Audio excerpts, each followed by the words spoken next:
If you don't know what you want or every decision feels harder than it should, then there's a good chance that it's because you don't know your personal values. This is a question I received during a private event Q&A while we were discussing values. It was, what do you do when you can't define your values? And I realized this is actually a really great topic to cover because it's oftentimes not that you don't know what your values are, but that you're constantly overriding them. So, if you're currently struggling with reduced performance, diminished leadership effectiveness, poor decision making, and lowered motivation, then you're going to want to stick around because by the end of this episode, you'll be able to clearly identify your top four personal values and have them as a tool to guide alignment and decisions in your leadership moving forward.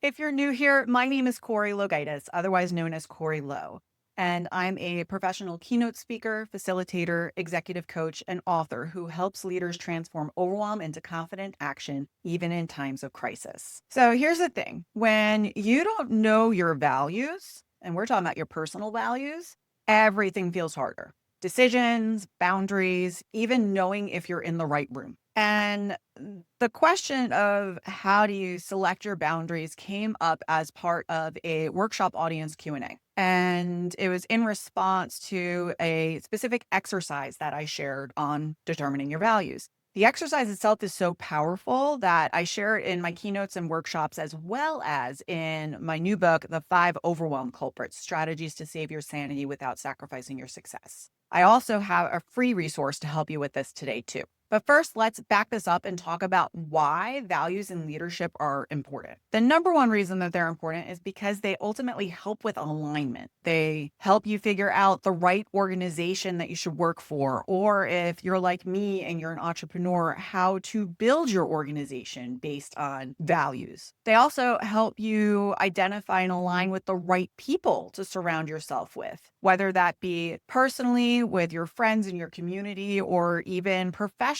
with the organization that you decide to work for, or even professional associations. You want to make sure you're surrounding yourself with the right people. That is so much easier to do when those people share the same values as you, especially if you haven't been lucky in love. Chances are it's because the people that you're dating don't have the same values. But that's a topic for a completely other video. Personal values are also the easiest way to make difficult decisions because they work like a filter. You end up filtering your decisions through it, and it makes it much, much easier to see with clarity whether or not it should be a yes or a no. And last but not least, values are one of the easiest ways to set boundaries because if someone's asking you to do something that is not in alignment with your values, it helps make that decision and make that boundary that much easier to implement. So I'd love to know, do you know your core personal values? If so, comment below. I would absolutely love to hear them. I'll share first. Mine are family,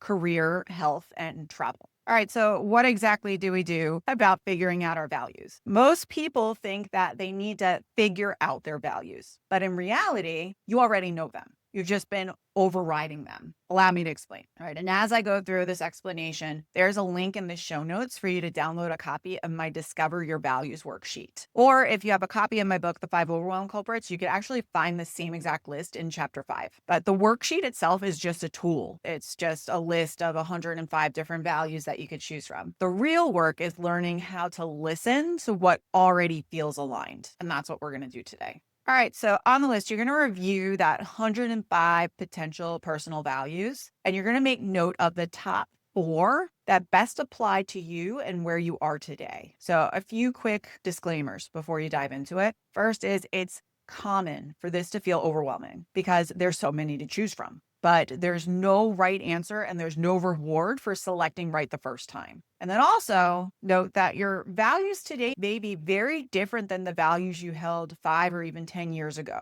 It's natural for your values to shift and change with your life experience. So for example, for me, at one point in time, animal rights was a very important value to me, to the point that I lived as a vegan for like 15 years of my life. Doesn't mean that animal rights aren't as important to me today, but I have other values that have taken a precedent since I've become a parent. So it is very, very natural for those values to shift and change. So if you get stuck on what values to select, here's what you want to do. First is you're going to note which ones, upon reading them, elicited the first positive thoughts and reaction out of you. The ones that you had a gut feeling, that kind of like excitement. When you feel that, that's your intuition talking. When your brain starts running with other thoughts, like this value doesn't work because your husband doesn't share it, or this value doesn't work because, your parents taught you XYZ. After just a moment before thinking that it felt aligned, a lot of times that's your ego coming into play. So let's talk about the difference between your intuition and your ego, because this is important.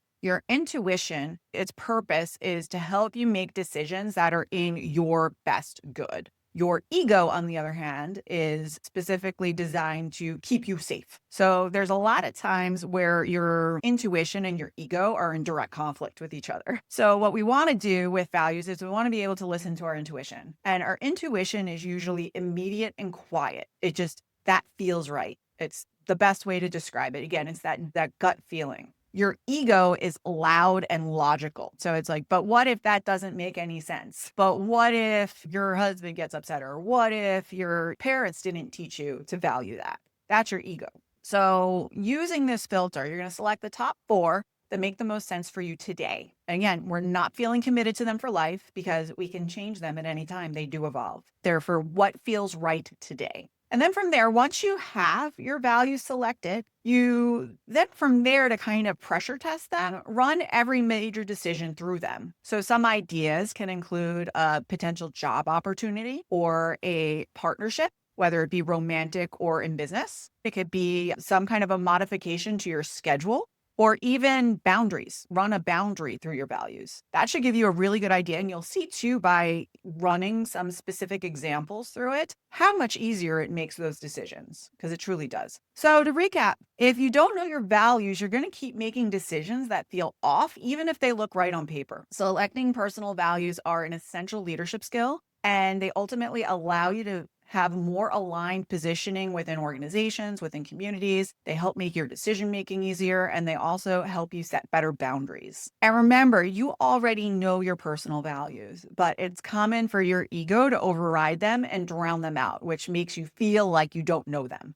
And also, the process of selecting your personal values can feel overwhelming if you're putting undue pressure on yourself to do it perfectly the first time. Remember, you don't get a gold star for selecting the right values. You just need to select them to make it easier on yourself to lead and make decisions. And your values will change over time because you change over time. And there's nothing wrong with that. And it's perfectly normal and healthy. So if you're stuck on selecting your values, and again, I recommend you select up to 4 to use as kind of a North Star, but go ahead and go with the first 4 you feel an intuitive pull towards. Again, alignment like that feels right. Usually you might feel it like in your stomach. Sometimes you might feel it in your chest, but ultimately it's that positive feeling you have before your brain starts trying to talk you out of it. And then from there, you can further pressure test your values by running some common decisions through them to see if they feel aligned and how much easier it makes it for you to make those decisions. If everything flows through and it's very natural and easy, you have the right ones. And remember, you could change your personal values at any time. So hopefully you found my sharing this today helpful.